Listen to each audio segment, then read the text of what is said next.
So, New Criticism is one of the most noteworthy movement in the 20th century.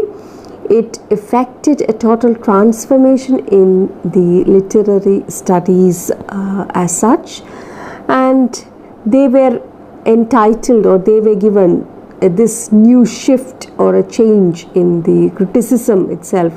They were given the name New because they were totally different from the other theories that were given to us by the liberal humanists. So till then, till the Victorian period, we had liberal humanist criticism or liberal humanism. So this was a total change, a totally different movement from the past literary studies, and therefore the word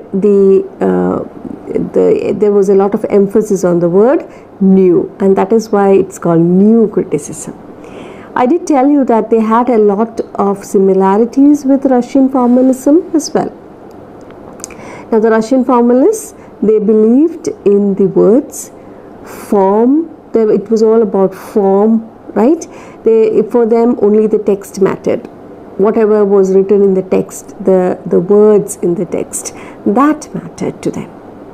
It was all about the form, the structure of the language, how it evoked images and sensation in the mind of the reader. So likewise, the New Critics also followed a similar pattern. Whether they influenced each other is debatable, we don't know. But anyway, these two schools of thought began almost in a similar period, and they had a lot of similar features. Now, when it comes to New Criticism, again we deal with two important schools of thought, and they are the practical criticism or the modernist criticism that developed in UK, in England, and the New Criticism which developed in United States. Now, the modernist or the practical criticism was influenced by René Welck and Roman Jakobson, and they had migrated to America. They had been associated with the Prague Linguistic Circle, the Russian formalists, the Prague Linguistic Circle or intellectual school of thought. Now, so the modernist or practical criticism, they were influenced by René Welck and Roman Jakobson. Okay, and in America, New Criticism was also another movement similar to the practical criticism, and that was the movement that became very popular as well. Anyway, this was influenced by John, not influenced, the main critics of this group were John Crowe Ransom, Alan Ted, Cleanth Brooks, Robert Penn Warren, and many more. Now, they are identified with the New Criticism. Okay. Anyway, both these criticism, that is practical criticism and New Criticism, they shared similar ideas or similar features. Now, before we move on to what New Criticism is all about, a little bit of history. Okay, be patient, because unless you understand how it evolved or the reason for its evolution, you will not be able to understand or comprehend it in depth. So just a little bit of history, that's all. I'm not going deep into it, but a little bit of it. See, trade and industry in both these countries, that is US and UK, had shown phenomenal growth. But when you look at literary art and criticism, they had not been able to keep pace with this. Another thing is, in academic circles, there were a lot of discussions and debates, and whether they have to lay emphasis on history or criticism, or on the background, on life of the author, or on the work itself. So this is how slowly it was the beginning of a new way of looking at the work of literature.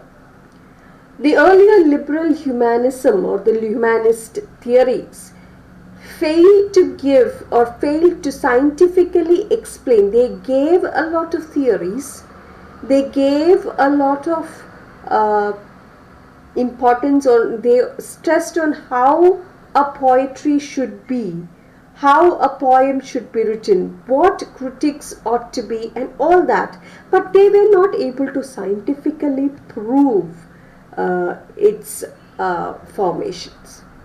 So with the coming of T.S. Eliot and his seminal work, Tradition and Individual Talents, he scientifically, or he tried to see the formation of art in the mind of the poet using a catalyst formula. He proved or tried to prove the how impersonality of the author works.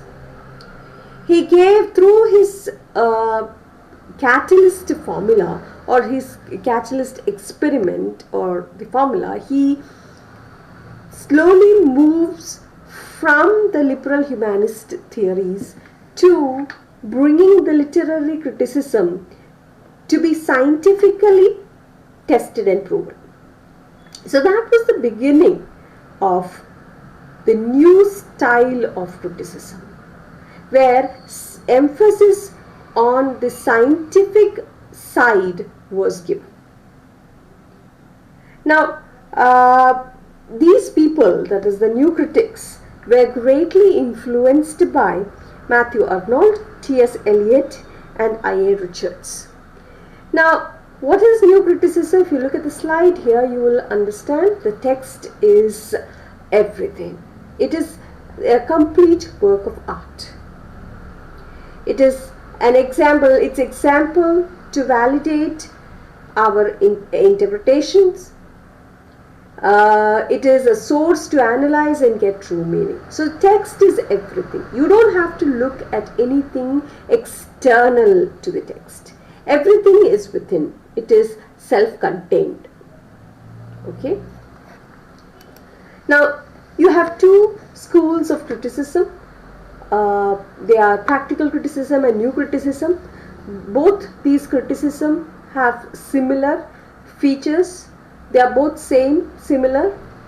The practical criticism was influenced by I.A. Richards in United Kingdom, and new criticism was influenced by T.S. Eliot in United States. Here they tried to emphasize on the language of the text than its author. It was on the intuition of reading, the intuitions that come to the mind of the reader, or the how, and that too it is the outcome of trained, aesthetically sensitive critics. The term new criticism was coined by J.E. Spingarn, who was an authoritative historian of the Renaissance or Renaissance criticism. John Crowe Ransom borrowed this title to his book New Criticism. So that is the beginning of new criticism. They were greatly influenced by T.S. Eliot, and the great pioneer or the great critics of this new criticism were John Crowe Ransom, Alan Tate, then Cleanth Brooks, Robert Penn Warren, and so on. So John Crowe Ransom, he titled his book New Criticism, and he used this term to bring under a common umbrella the critical thoughts of intellectuals like T.S. Eliot, I. Richards, and others. Now, I did mention earlier that they were greatly influenced by Matthew Arnold. Matthew Arnold was a Victorian critic and a poet, and he is famously known for his touchstone method. Though he is a part of the liberal humanists, he in fact had a totally different view that it greatly influenced T.S. Eliot. Arnold places poetry in a much higher rank than religion, science, politics, and philosophy. He believes that ideas presented in poetry are infallible.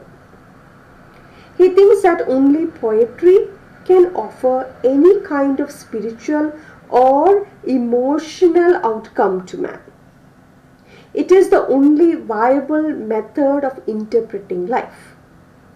But if poetry is to serve this great purpose in the society, then we have to have a higher order of excellence. Every one of us. We must have a higher order of excellence. Our judgments of poetry must have a higher standard than any other disciplines. Our judgments and the parameters that we use to judge poetry should be higher. Because poetry can sustain and delight man. If it is said by Arnold that poetry can sustain and delight man, if so, only the best poetry should be created. Because creating poems has an immense, or the poet, by creating a poem, the poet has an immense responsibility of shaping man. So the reader should be extremely critical about what he or she reads. Because reading suddenly influences the mind of the reader, and therefore he should constantly judge whether the poem is for his benefit or not. So how do we judge a poem? That's the next question. Arnold says that the reader should be able to identify whether the poem is good or bad. See, all this while Arnold has been stressing on one point, which is that poetry is given a higher rank than any other disciplines, than religion, than science, than politics, than philosophy. And it is very important in shaping man. It has an immense responsibility of shaping man. So only good poems must be given to man. And how do we judge? Who judges whether this poem is good or bad? It is us readers who judge whether the poem is good or bad. Now how do we judge that?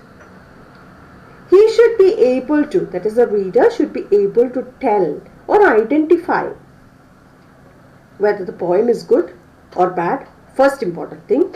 Secondly, he should be able to tell or identify whether the work falls short in terms of language and meaning. And he should concentrate not only in its good points but also try to discover its faults. According to Arnold, the reader needs to bring objectivity to his analysis of the poem. He feels that judging a poem in terms of historical and personal fallacies is fatal. What is fallacies? Fallacies, error. So if you are to judge a poem in terms of history and personal likes or prejudices, then you are likely to have an error in judging the poem. Now this was of great importance to the new critics. This was the beginning, you can say. So what is this historical fallacy that Arnold is speaking about? See, very often we judge a writer's work in terms of his reputation, either because he is well known or because of certain biographical details that we read about him, or because the author has put in a lot of effort in composing the poem. Or it could also be that the poem has become important because of the role it has played in politics or national literature. And therefore, these kinds of judgment will focus attention to works that actually do not deserve any importance. We are deviating from the text. We are giving prime importance to that particular author because of his reputation or because he has composed the poem basing it on the present day politics or the contemporary politics of the day, or it is a part of the national literature, or it is because the author has put in a lot of effort, or we have read a great deal about the author in any biographical details or in some biographies. So what happens is we come into an error in judging the poem. We give prime importance looking at all these things about the poem rather than concentrating on the words of the words in the text or words in the poem. So that is historical fallacy. The next one is personal fallacy. Now what is this personal fallacy? Personal fallacy, this is exactly what happens in personal fallacy. The same thing that for what we spoke about, historical fallacy, it's the same thing that happens in personal fallacy also. Now what happens here is they judge or see these work of literature, the judgment is done by whom? By literary men. We studied that in literary canon. I hope you remember. Earlier, the Western canon had only those, it was all about the hierarchy. It was Euro-centered. It had nothing to do with the post-colonial writings. It had nothing to do with the LGBT writings. All these were excluded, yes, in the earlier canon. Why? Because those men were, they based and not only that, if it is if the syllabus or if it is it forms a part of the syllabus of great universities, then that work is considered to be a great work. So these are all errors, right? Likewise, here in personal fallacy, what happens is these judgments are done by literary men. They judge these work or the texts according to their preferences and what they believe. They may like certain authors, they may hate certain authors, they may also, they could be conventional and therefore they may believe in the parameters of or the conventional parameters of literary judging a literary work, and therefore they may not accept any new type of genres. And what happens to the work? The work again gets eliminated. So they judge the work according to their personal preference. This is called personal fallacy. Again, what happens is there is an error in the judgment. According to Arnold, both these fallacies will bring wrong judgment. Arnold says that in order to understand a good and bad poetry, or in order to understand or differentiate between a good and bad poem, we must apply the touchstone method. We are not going to go into the touchstone method because it is not relevant to you. Therefore, you just bear this in mind. The touchstone method was a concept formed by whom? Matthew Arnold. Okay.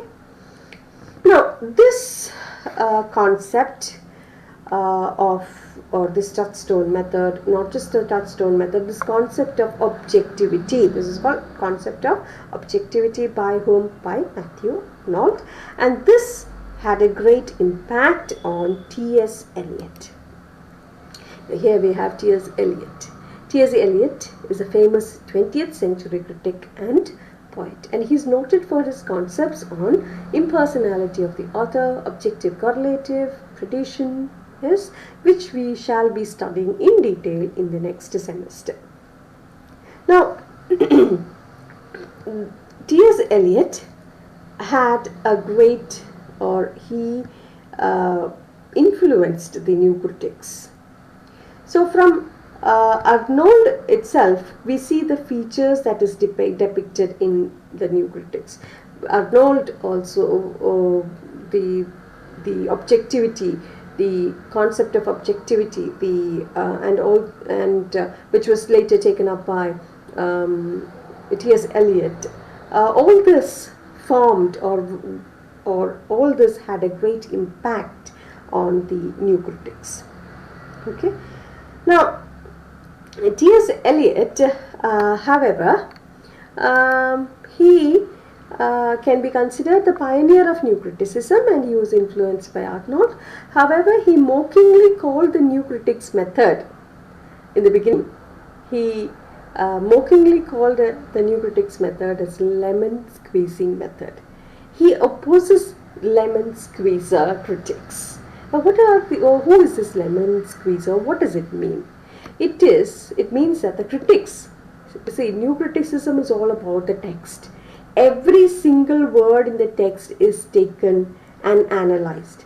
According to Eliot, or if you try to take word by word, or if you try to take every word written in the poem, if you try to give importance to every word in the poem, if you focus your attention completely on each and every word in the poem, you may end up giving a wrong interpretation of the poem. Okay, it is the critics who try to squeeze too many meanings from the text. He says that the critic must not do that. He must not get indulged with trivialities. That is, the smaller things must be left as it is. You shouldn't, because that might spoil the beauty of the text, or beauty of the interpretation. You may come to a wrong interpretation. So he warns against this lemon squeezer or squeezing method. Okay, all right. He also opposes the romantics idea of opinion and fancy. Now, S.T. Coleridge and Keats, S.T. Coleridge, Wordsworth all have given various ideas or various important ideas on imagination or how poetry must be written. Eliot in fact the whole criticism, new critics, they tend to be a critique of the romantic ideas. He sees it as a mistake to reduce the study of poetry to such unconnected technical and rhetorical accomplishments. Basing the reading on author's intention tends to deviate from the real text. So the example is John Middleton in Keats and Shakespeare. Now, Middleton tried to focus his attention on Keats's letters. Okay, and therefore what we have, or what eventually the outcome eventually was that it was more or less like a historical text rather than concentrating on the poems of Keats. He deviated from the text. He moved further away from the text, and it looks like a biography rather than concentrating on the text. Okay, so Eliot opposes this idea because it deviates from the text, and it ends up giving absolutely no connection whatsoever with the poem concerned. Now, his works, as I told you, his works influenced the new critics and even guided them. Tradition and Individual Talents by T.S. Eliot is a seminal work, and his theories on objectivity, scientific emphasis, impersonality of the author, medium as a focal object of analysis were all important influence, or we all had a great impact on shaping the new critics. Now we now move on to I.A. Richards, who is yet another very important critic, and he is considered to be the pioneer of practical criticism in United Kingdom or in England. He was a professor at Cambridge University, UK, and he later moved to Harvard University in the US. Now, he is well known for an experiment he conducted while teaching at Cambridge. This experiment had a profound influence in shaping the theories of the new critics. He gave his class, one day he just comes to the class, and he gave his class a number of poems and asked them to submit readings of these poems. There was, however, one thing that he did. The poems he offered his students were devoid of any reference that might allow them to connect the poem with any particular author or any socio-historical context. Nothing. No details were given to them. Nothing about who wrote the poem, nothing about the era in which the poem is written, nothing about from where this poem is taken, which part of the world this poem is taken. Nothing was provided. When the students gave him or finally submitted their analysis, Richard was disappointed at their stock responses. Their responses had very little to do with the poem given to them or the text that they encountered. So again, this attempt or experiment with this nameless, contextless poems is again a critique of the Romantic theory, but even more radical than that of Eliot. So here we see the new critics turning the root of how to judge or read a text.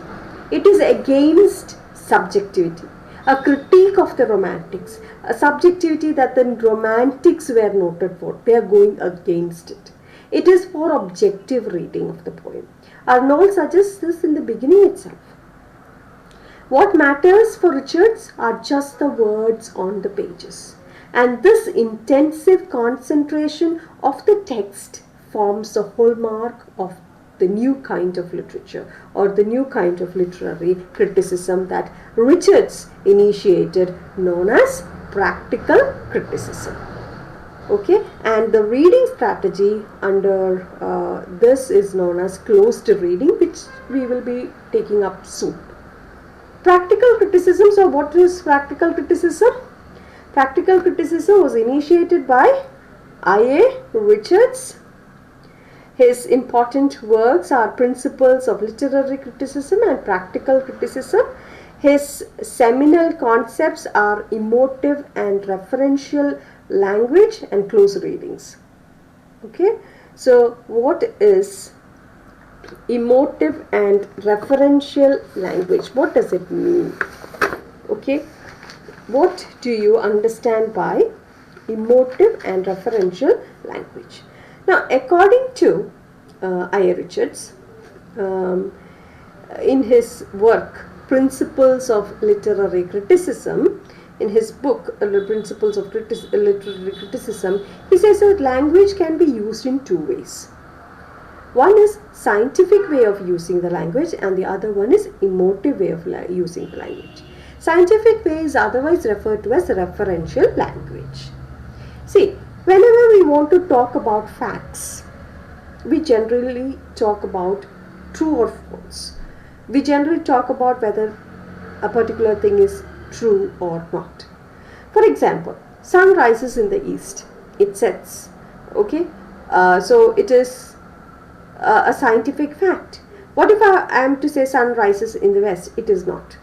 So what I do is I present the truth. So scientific use of language or the referential use of language, facts are talked about or facts are spoken, and this may be used for reference also. So scientific language is used for the real world, the factual things.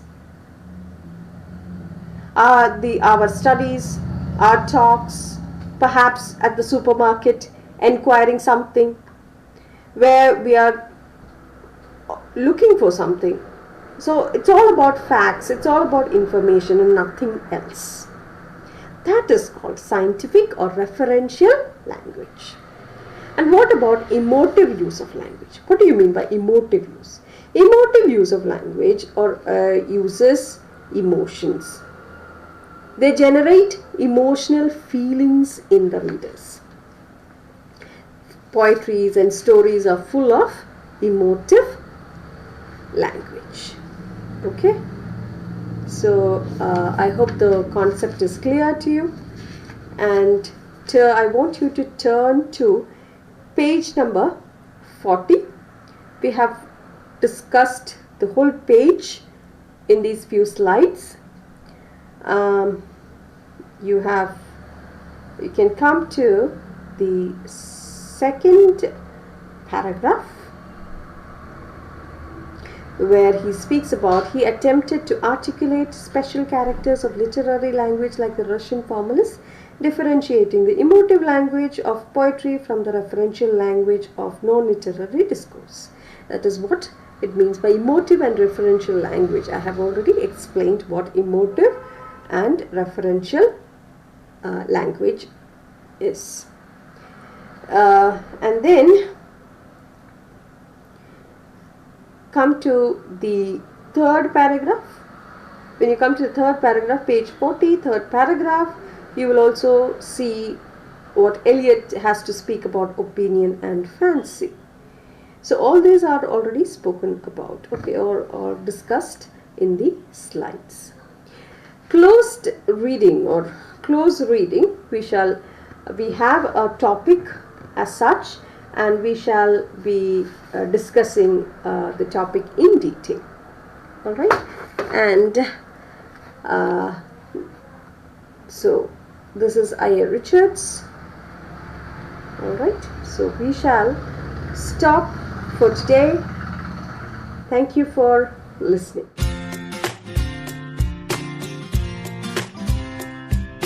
Jamendo.com